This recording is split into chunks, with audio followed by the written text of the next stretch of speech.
Welcome to the Influential Christian Entrepreneur Podcast, where we uncover the inspiring stories and strategies of successful Christian entrepreneurs. In today's episode, we have the pleasure of interviewing Jude Sullivan, also known as the Fitness Pastor. Jude has done research published on both national and international stages and has contributed chapters to clinical texts on exercise physiology and its practical applications for healthcare professionals. His tenure in sports medicine was impactful, resonating locally and nationally. However, his passion shifted towards alternative and complementary medicine, leading him to pioneer programs in this domain. This journey proved immensely fulfilling, and throughout his life, his unwavering faith in Jesus has been his guiding force. Thank you, Jude. How are you? Welcome to the podcast. Thank you, I Francine. am excited to be here. And the first question I have for you is, why do they call you the Fitness Pastor? Yeah. Well, I'm definitely not smart enough to have thought of that on my own. So, we were doing a research study. It was a well-being study, and it was part of this integrative health program. And so in the world of integrative and alternative and complementary care, you know, in order to be gaining traction and to have validity within mainstream medicine, you have to kind of prove it, right? And so we were doing research to validate how a form of mindfulness meditation could be used to improve different parameters of health. And so my role with that was to collaborate with one of the researchers. So we developed a control group, and we used that to compare against the meditation group. And the study was scheduled to last about 10 years. And we would work with these small groups a couple times each year over the course of 10 years. And we're probably in the 7th or 8th year or whatever. And I was leading the control group through, and we're coming through the end of this one session with this group. And one of the women came up to me at the close of one of our times together, and she goes, "You know, Jude, you just remind me of being a fitness pastor." And it was, for me, it was very heartwarming because, I mean, who doesn't like to get a compliment, right? But it kind of signified to me where I felt like who I was really was intersecting with what it was I was doing. And it was one of those rare moments where you just feel like, wow, I think it's really interconnected. And when I came home and I told my wife about it, she's like, "Oh my gosh, you've got to keep that." I'm like, "What do you mean keep it?" Fitness like, Pastor. Yeah. It's like, who wouldn't remember that? I'm like, all right, yeah. So it's kind of started out as kind of just a fun thing to have, but now it, you know, in the world of marketing and branding and all that sort of stuff, it's kind of a catchy name. It fits who I am. It has a legitimate story behind it. So it kind of all came together. I want to say it's more than a God wink, but I really think it was, you know, kind of a God thing too. Kind of a God thing. So it doesn't mean that you do fitness at church while you're on, if you're not a pastor. So the first thing I thought, well, he's a pastor who does fitness at church. Right. So That's not what that means. I am not an ordained pastor, but I have taught these things in church. And so I kind of half that, but, you know, half not. So Yeah. I'm definitely not a pastor. My faith's important. But I think being, you know, physically well is important too. You know, God wants a healthy temple for our spirits, right? And so I have had the opportunity to be able to teach these things within churches. So yeah, it's great. Within churches. Now, how did you become a Christian, Jude? Have you always been a Christian? I would say yes. I was born into a Catholic family, Roman Catholic family. My name comes from the Roman Catholic St. Jude. And so there was a lot of tradition that went with that within my family. But I felt at a young age as though I was hearing God with my spiritual ears. Not that I was in these really significant conversations, but I really had this sense, this presence of, you know, being in communication with God. And so I went through the traditional Catholic progression of, you know, obviously being baptized, you know, when I was an infant, I was confirmed within the Catholic faith as a teenager, so that's kind of like a rite of passage, as an adult in the Christian faith. Kind of owning your faith and not just having it be a family tradition, so to speak. And then coming through life, I've had a lot of adversity that's kind of hit me, as has many other people, and it really changed what I would say, making my relationship with God more personal. And so it became less about religiosity or religion and more about, what is the nature of this relationship for me. And so it's really helped impact, these adversities have helped me impact my life in terms of my personal growth, my recognition of who that voice was, when I was younger, and kind of connecting those dots. And like I said, with the fitness pastor conversation, is how is my faith taking me through what it is that I feel like I should be doing. And what I would say about that is that, a lot of people say, okay, you need to decide what you want to do. You want to set some goals, create some goals, and then, start your process.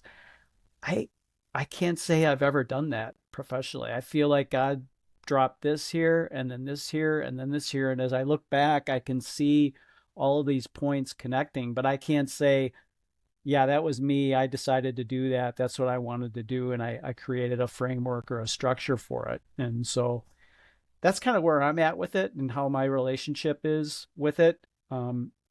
Like other people, I am not perfect. I've been a mess many times in my life where my relationship hasn't been as strong.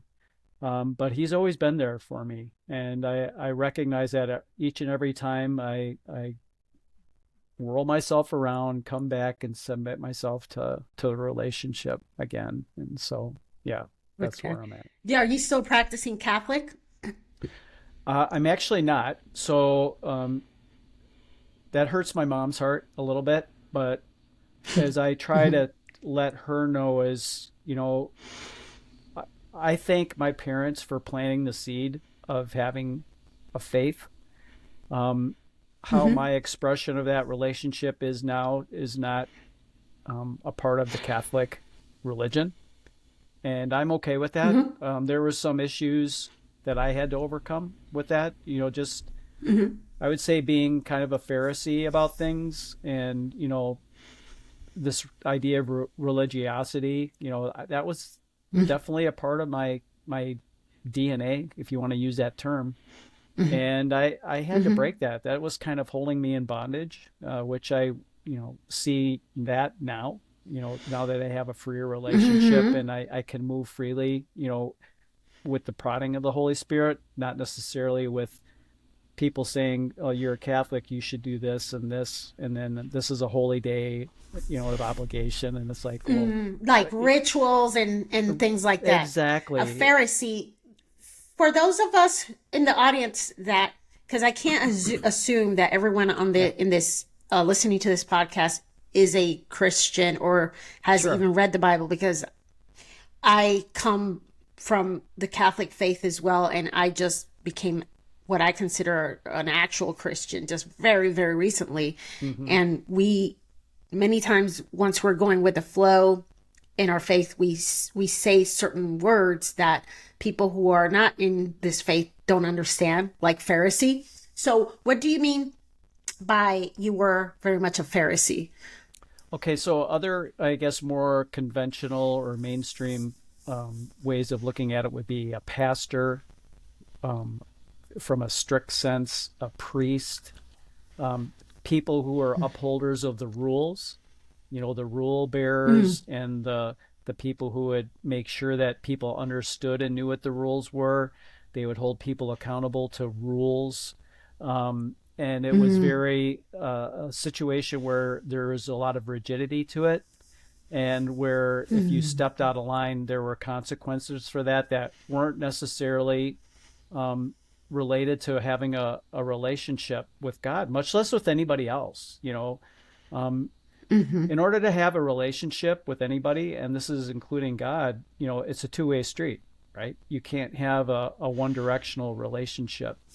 And with people who take a Pharisee approach to their faith, you're like trying to control things. Like I am good with God if I do this.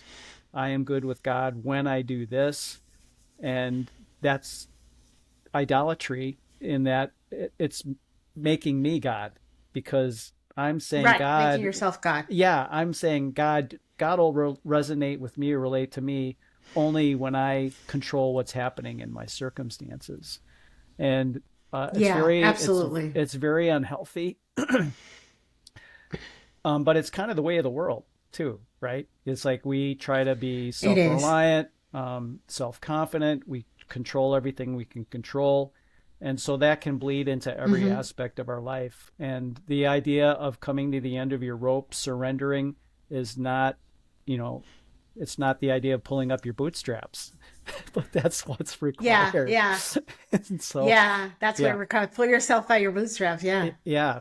I agree with that. And one of the things that I find turns people off who are, what I would say, non-believers, or people who wouldn't consider themselves Christians, is the religiosity, the churchianity kind of stuff, the rules, all that other stuff. Because I think Christians, especially because I used to be a Catholic, especially in the Catholic faith, we tend to overemphasize rituals. And I had to come to terms with, when I made a decision to follow God and I became a Christian in 2020, I had to make a conscious decision whether I was going to go back to the Catholic faith or not. But once I started reading the Bible, and I realized that the praying to Mary and all the rosaries that I prayed and praying to the saints is not in the Bible. It's not biblical. I have not been able to find that. That's where I had kind of like am I going to follow these rules or traditions in this faith, although they're not in the Bible, or am I going to follow the Bible? I had to make that choice, And so you and I guess we have something in common there, which is why we kind of not practice Catholicism anymore. Not there's any, I'm not criticizing people who do. I'm just talking about a conscious decision that I had to make. Right. And it's not about bashing the Catholic faith, because you could say that about any denomination really that has standards and protocols and, ideals or whatever. But it does get in the way, I think, of what God is really wanting, which is a personal relationship with every single person. If you were the only person on earth, God would have come back to send his son to come and save you. That's just an incredible thing. It's like, we don't deserve it, but he did that nonetheless for us. And so it really does have nothing to do with, anything that I could do to put myself in his good graces, because there's nothing I can do. There's nothing about me that will put him or put me in his good graces. Only the saving sacrifice of his son, Jesus, is the only thing. And me submitting and giving myself to him because of that sacrifice. For sure. And until very recently, I would say, I actually was doing a podcast interview with a friend of mine called Jay Lee, which y'all will see it eventually very soon. And I asked him, so do you think you did enough to earn your way to heaven? Like a genuine question, because coming from a Catholic background, I was always under the impression that I had to pray the rosaries, I had to do penitence, I had to confess to a third party, my grandmother made me walk like 10 miles one time to go see the Pope John Paul II and kiss his ring. All of these things I thought were ways for me to atone and earn heaven. And he's like, he looked at me like, what? No. And so I just learned that like 2 months ago. Okay. Yeah. So, it's not what you said is great, because I did not know that. And I'm sure that some people listening to this podcast say, there's nothing we can do to earn our way to heaven. Right. To earn our way to the Father. It's only through Jesus Christ. That's right. That we do that. Yep. Yep. And really, that's And quite freeing so the because premise, I think that's no, freeing go ahead. because yeah, it's a very freeing because the weight, it takes the weight off of you. God says my yoke is easy, my burden is light. That's because we don't have to do anything other than believe. And wow, how amazing is Yeah, that? How amazing is that? Yeah. absolutely. Um, and the premise behind this podcast is going to go back to this idea that the status quo is we should never mix our faith with business at work, or in this case, we are entrepreneurs in the online space, which has become a huge marketplace, especially in the past few years. So for us, it's work. Um, and we've been told to not mix business and faith. And for the first 2 years after I became a Christian, I completely believed that. I thought that if I publicly professed my faith, it would have consequences, which it does actually, but it would have consequences in terms of losing clients and looking weird. I would get a lot of blowback for saying things, which is true. I have gotten those things, but that shouldn't, in my opinion, be a reason for me not to um, mix my faith in my business. But a lot of Christians find that to be a reason to not, because they feel like we need to keep business and faith separate because we might offend people or lose clients. And I wanted to know, what is your opinion in that respect? Wow, what a loaded question, but it's a great question. It's probably the question, I think, because if you've given your life to God, how can you separate anything that you do from that? I say that rhetorically, but for me, I felt my existence in the healthcare space, I was having to choke down what I wanted to have come out. And that's not a very good place to be. It's definitely not healthy physically. It's not healthy mentally or emotionally. And I think it really ultimately spiritually is not healthy either. Um, we're meant, we're put into the world to war against the world. And I use war, as an image, but our war is a war of love. you know we're to speak the message of God, the gospel, and the redeeming value of what Jesus did for all of us. How I don't understand how one should be able to or can be able to not bring that into their business, whatever that business is. It's not something that's put out there to shame somebody else. It's not put out there to um, make somebody feel guilty about where they're at, about things that they've done, um, or anything like that. In fact, I would hope that they would experience love, and that the fact that you can have that experience with somebody in the midst of a legitimate business transaction, I would think as a customer, wouldn't that invoke confidence in the relationship? I mean, that's the way I see it. And I Mhm. just feel like, as a Christian especially, I don't want to say the bar is raised higher, but in a respect, before business, our we should be modeling, a loving um, relationship, a loving conversation, regardless of what happens with the business part of it. For me, like I said in the beginning, I'm just grateful now that I can actually speak like that and have a conversation like that, because I think if people are turned off by me, it would have led to problems down the road anyway. So why not have that conversation up front, you know, and just let them know this is where I'm at, this is who I am, this is what you get with me.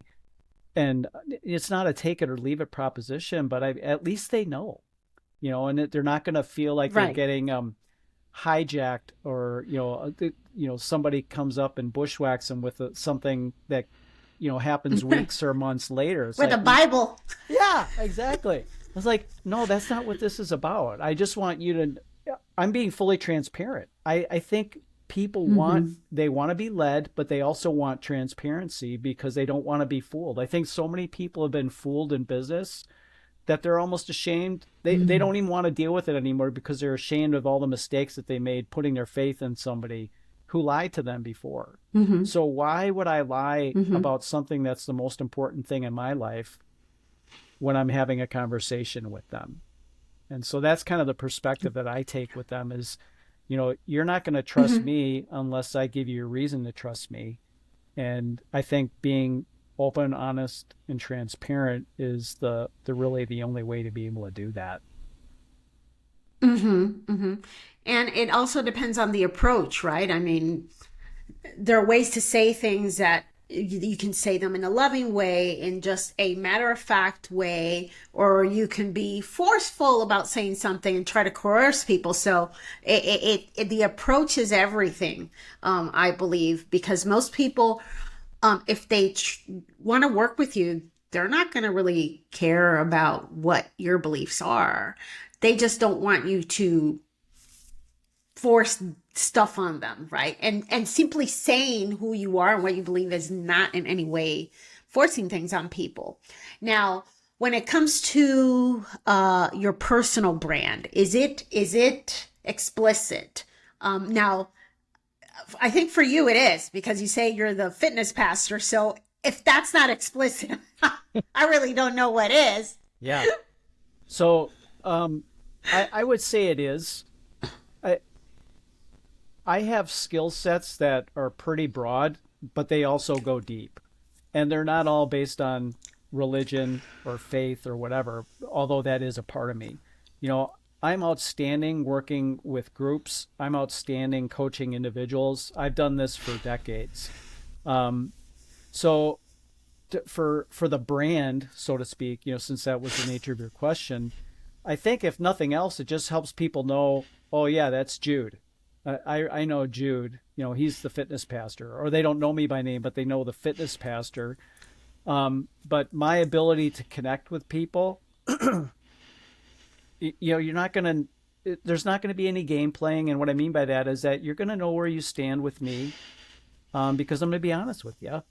And, I've turned down business before because I felt like it wasn't a good fit for them. Right. And it's not about me trying to secure a transaction, so to speak. It's about making sure that, again, if people understand who I am at the core, they know that I'm going to do right by them. Yes. It's going to be on them to put work in, obviously, so we're not excusing somebody who's not going to do the work. But if you're going to work with me, you're going to know I'm just going to give it to you straight. But like you said, the way they hear it, hopefully they'll know that it's truth spoken in love. It's not just somebody cracking the whip or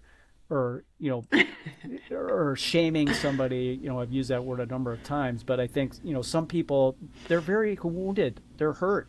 It's kind of like, I've been there, done that. I don't want to go through that again, especially with a Christian. Yeah.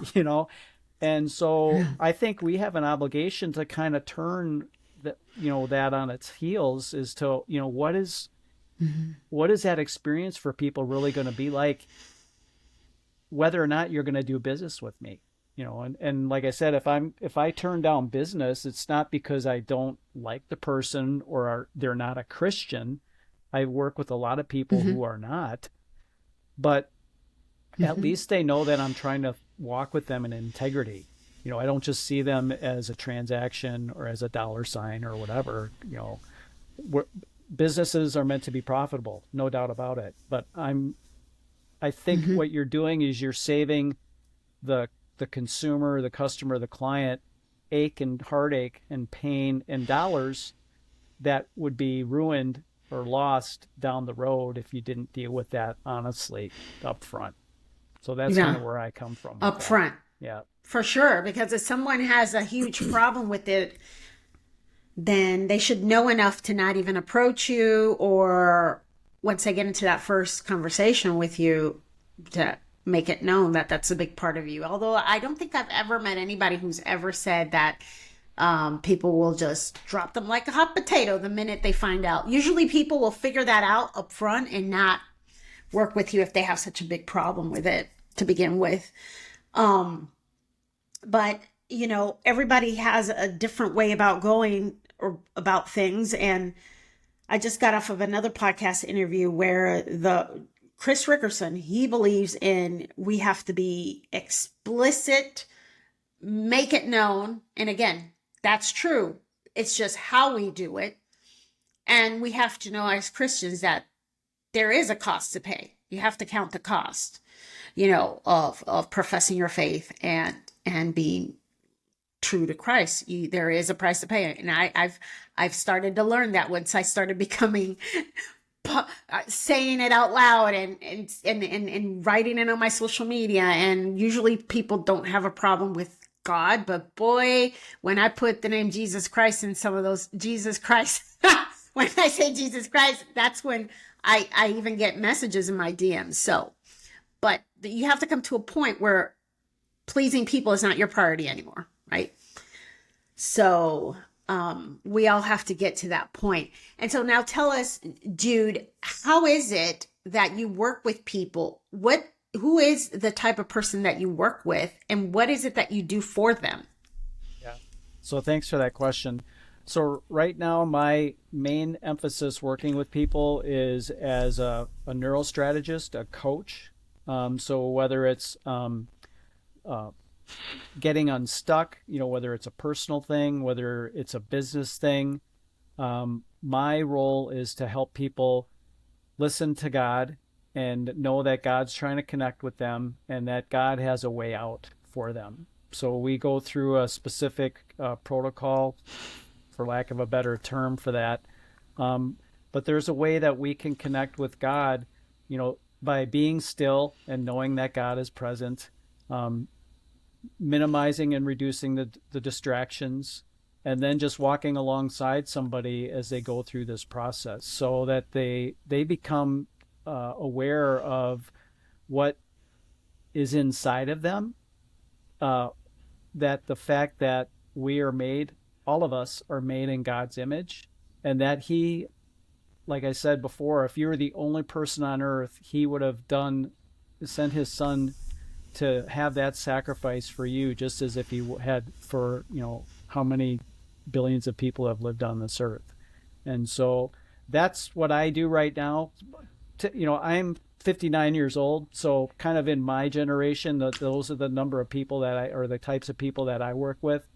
But like I said off camera before, you know, I do a lot of Christian leadership, working with young adults, with teenagers, and mostly men, but I can work with women as well. But just trying to help them connect with, you know, what is it that God is looking for from them within the relationship that He wants to have with any one of us. Mm-hmm. And so you're like, in a huge way, you're like would you consider yourself like a spiritual mentor, spiritual guide? I would say no. There's definitely a spiritual element, but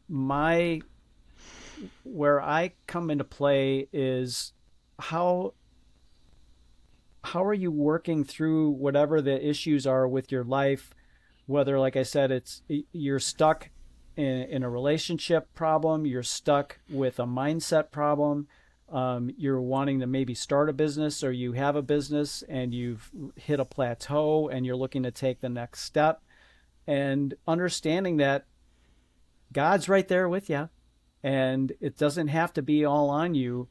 But we get so bound up in our mindset and our thinking that we don't listen to what God is trying to say to us, whether it's with our legitimate physical ears or our spiritual ears. And so what my forte is helping to make that connection, or that reconnection between God and the person or the people that I'm working with.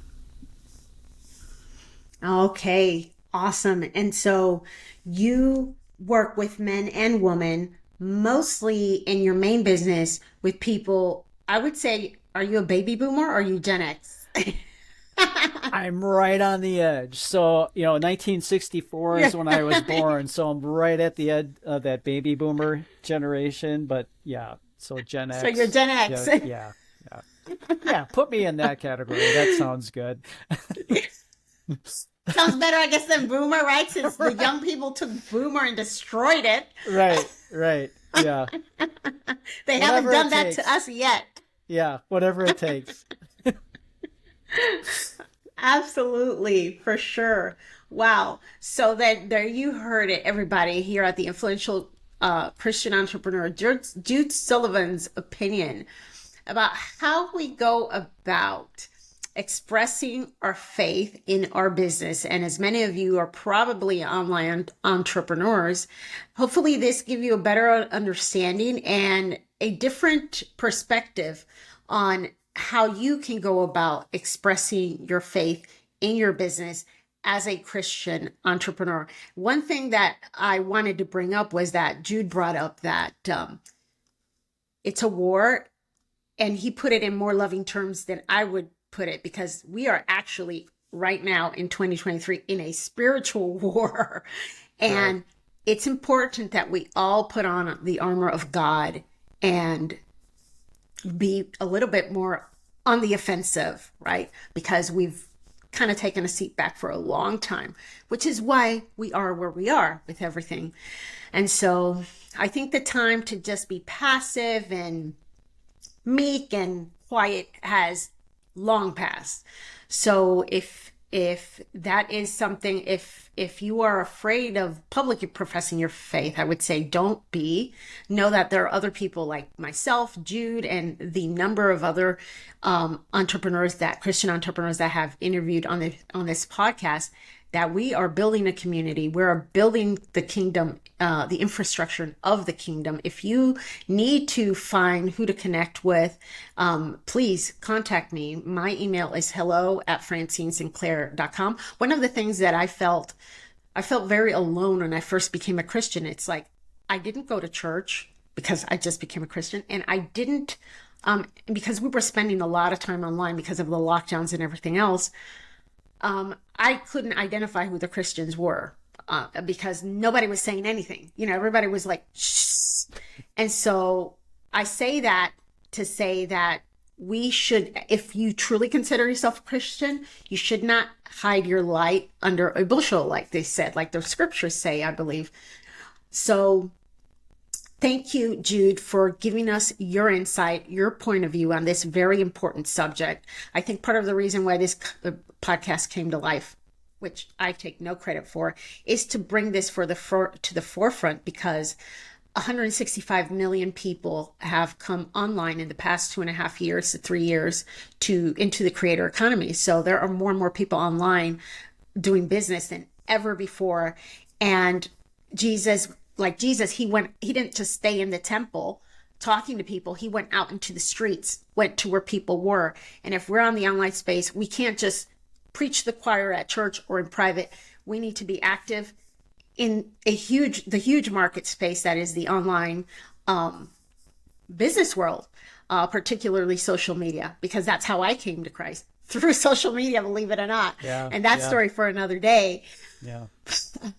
But if you are a Christian CEO or executive seeking to authentically integrate your faith and professional brand on LinkedIn to inspire others, further God's kingdom, and leave a legacy, let's connect. You can find me at francine.sinclair.com or email me at hello@francine.sinclair.com. I want to thank all of you for listening today. I want to thank Jude again for being here and spending your time with us. And I will be back next Tuesday, or we will be back next Tuesday with another amazing guest on the influential Christian entrepreneur, which I found out the abbreviation for the influential Christian entrepreneur is ICE. So the ICE podcast. There we Isn't go. that cool? And I was That's able to very grab that cool. on YouTube. Yeah. So any last thing you want to say, Jude, before we leave? If you don't mind, I'd like to just pray for anybody who's maybe listening or watching right now. Are you okay with that? All right. So Yes, and also please let them know how they can reach you if they want to find you, please. yeah, absolutely. So first, let me just pray for those who are online listening, or those of you who are watching. God just has so many dreams for you that maybe you knew what the dream was, but you've just kind of pushed it to the side. You felt like that's not possible. That's not me. My time has come and gone. There's no hope left. I just want to let you know that there is always hope. As long as you have breath in your lungs, God has a plan for you to use you to bring love into this world, to change people's lives, and to really to know Him better. And so I just pray for you that you open your heart to what it is that He has to say, that you not only listen to what He is asking you or telling you to do, but that you go ahead and do it and take that step in faith in Jesus' name. I also want to thank you, Francine, for your time, and I just want to bless you for the work that you're doing for us entrepreneurs who are especially wanting to profess our faith in the midst of what it is that we're doing here. And so I just thank you and bless you in Jesus' name. Amen. Thank you. Thank so you, people Jude. want to get a hold of me. Go ahead. How can people find you? You can reach me at the email 44heyjude@gmail.com, 44heyjude@gmail.com. I do have a special coaching service working with people as individuals or groups. I do have a special right now where for people who choose to work with us, I have 2 free tickets to a special God Talks live event. The value for that is $497, and those would be gifted to you if you decide to utilize our coaching service. So just throw that out there for anybody who's looking to connect with people like us, Francine.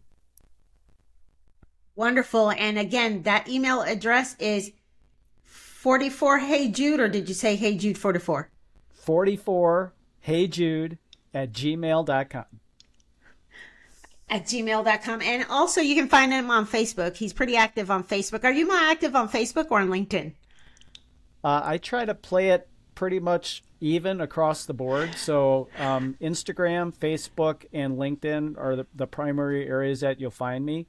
But you'll see a lot of the same content. Like I said, I just try to be transparent. So regardless of what the platform is, take me or leave me. That's who I am. That's what you're going to get. So I'm not a different persona on the different platforms. On Instagram, on Facebook. Right. Yeah. It's like, who's that guy? No, I feel like I'm a different person on LinkedIn than I am on Facebook. I'm trying to, but like on LinkedIn, I'm a little bit more, and then on Facebook, I'm like pretty bold. So yeah, maybe the tone. That's is good that you're different. The same guy. Yeah. But I was just like, I don't have enough time in the day to be able to make the sound different on one versus the other. So I'm just like, okay, whatever. Copy and paste, put it somewhere else, and you're good to go. Oh, okay. Yeah. Good job. Thank you so much, Jude. And to everybody, take care. We'll see you again next Tuesday, guys. Bye. Now, if we would